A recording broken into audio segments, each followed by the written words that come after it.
Hello and welcome back to Addie's Answers. So today, my topics are going to be about relationships and forgiveness. The four questions I'm asking today are from Ruby Afric and Amora Lisa, both from African Bond USA.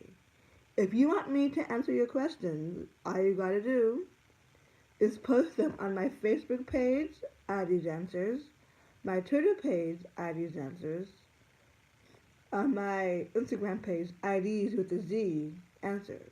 So, let's get started.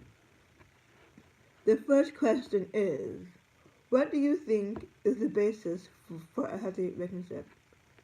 The Bible answers this question in two different scripture verses. The first one states, and a man will leave his father and mother and cleave to his wife, and they will become one. That verse tells me that in order for there to be a healthy relationship, there has to be unity, meaning they have to both be on one accord on most things, if not everything, and two, harmony, meaning, let's say they're not of one accord other than on some things. At least they can discuss this peaceably. It also says, husband, love your wives as Jesus loved the church. And wives, honor and respect your husbands as the church honored and respect Jesus. That means that just like Jesus did not disrespect the church, husbands don't disrespect your wives. This also goes to people who are dating for marriage. Do not disrespect your spouse, because Jesus did not disrespect the church. That means do not belittle them. Do not belittle their accomplishments. Even if you think it's small, still encourage them, praise them, congratulate them on anything that they think is important. If you see they need help, don't be like, oh, they're fine. No, help them, because you just helped the church. And in fact, there's one parent. There's a portion in the Bible where Jesus, after preaching, saw how hungry the people were, and instead of letting them go home hungry from a long journey, because he wasn't in the state in the same city they were in, he was a long way from where they're living. He asked his disciples, how much food do we have? And a little boy came up and said, I only have 2 loaves of bread and 3 fish. Jesus blessed and prayed and blessed for the food, and from that food, God blessed the food, and he was able to feed 5,000 people, not including women and children. That shows you how much Jesus loved the church. For him to care about the church enough to feed them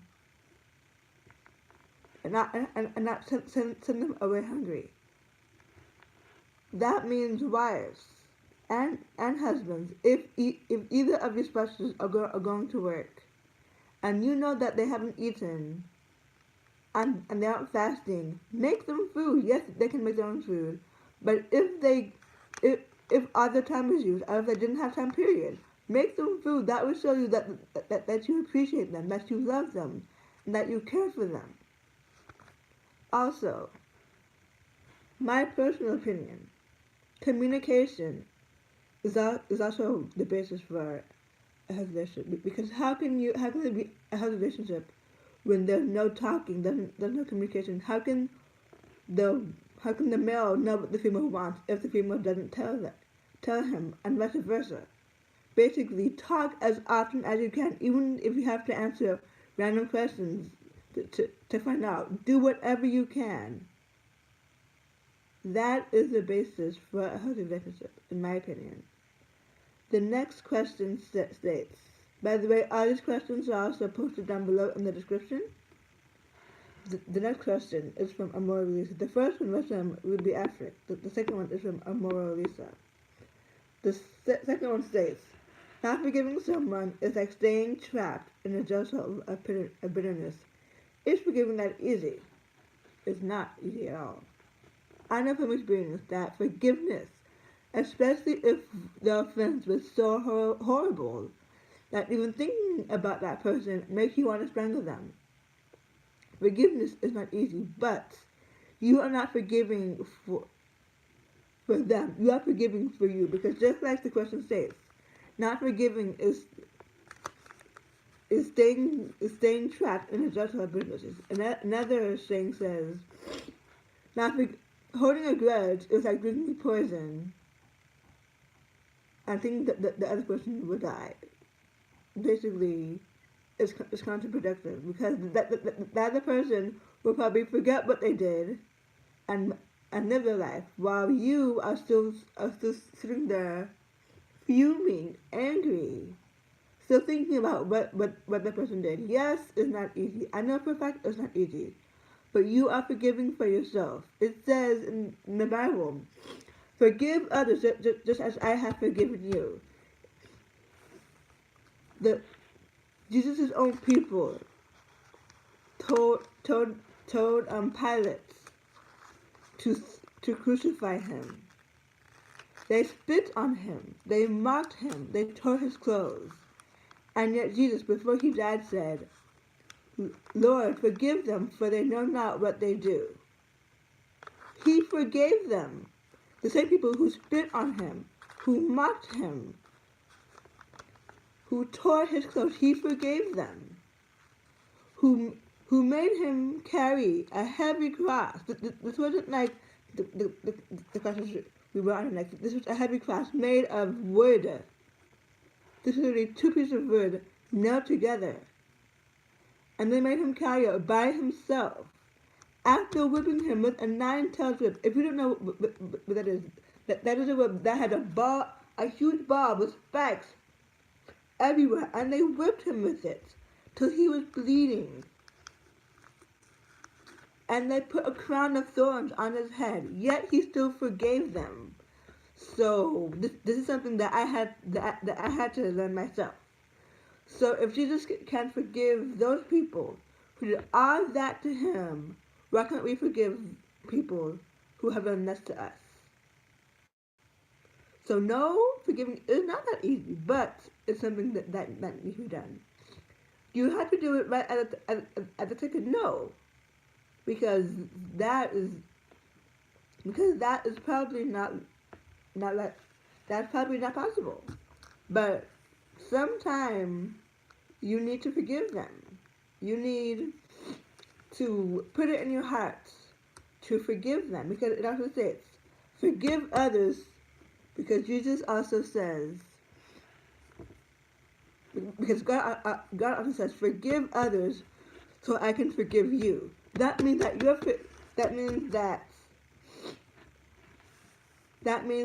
you forgiving others is the sole reason, is one of the reasons God forgives you. So if you don't forgive others, God won't forgive you. So for you Christians out there, forgive so you can be forgiven. The third question, also from Amora Lisa. Men fall in love faster than women do because they don't question their emotions like women do. True or false? That is a double-sided question. One, I don't think women question their emotions. I do think that some women have been through too much to quickly go head over heels for some guy. For me, for example, I know that even if my heart was telling me I love this person, I won't be able to say it out loud or to show it in any way, shape, or form until I know for a fact that I won't get hurt again.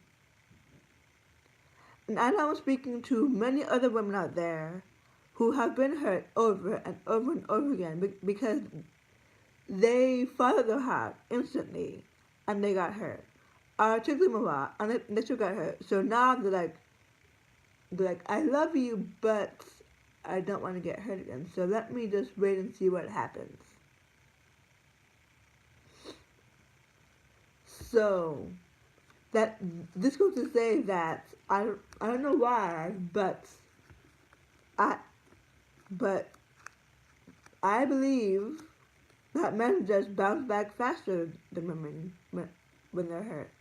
I might be wrong, but like, if this statement is true that men find enough faster than women, I don't know what other reason that could possibly be why unless they bounce back faster than women do. So the simple answer, true or false? True. Deeper answer, women are cautious after they've been hurt. Uh, all women should be cautious whether or not they're hurt because who knows what he wants? Who knows what his intentions are for you? He might be saying other things just to get in your pants.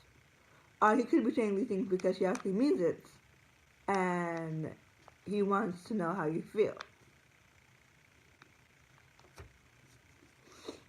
The last question from Ruby Afric is, what is the difference between I like you and I love you? Besides the obvious difference, the verbs in each statement is different. However, it's even that I like you is the beginning of the dating process. A man likes a woman and has learned that the woman likes him back. So they date and learn and get to know each other. As the dating process continues, they fall in love and they fall in love and they admit to themselves because you can't admit to someone else who you have not admitted to yourself. I love this person. That is the beginning of marriage. Those three words should be a part of the foundation, but it should not be the only thing in the foundation of each relationship. For example, just because you like that person does not mean that you should immediately go out with that person. You should get to know that person a little bit more. Like, for example, learn if both of you have anything in common. Learn his short-term goals, his long-term goals. Basically, get to know him even a little bit before saying yes, I'll go out with you. And for marriage, then love should be a part of the puzzle called the foundation of marriage. The other pieces should be, I trust this person, I respect this person and me are both moving in the same direction. Basically, we're both trying to further our career goals, our education goals. Both of us are determined to move forward. Things like that. That is the difference between I like you and I love you. So tell me what you think down below in my comments. Also like my pages, Facebook, Twitter, and Instagram. Bye. See you later.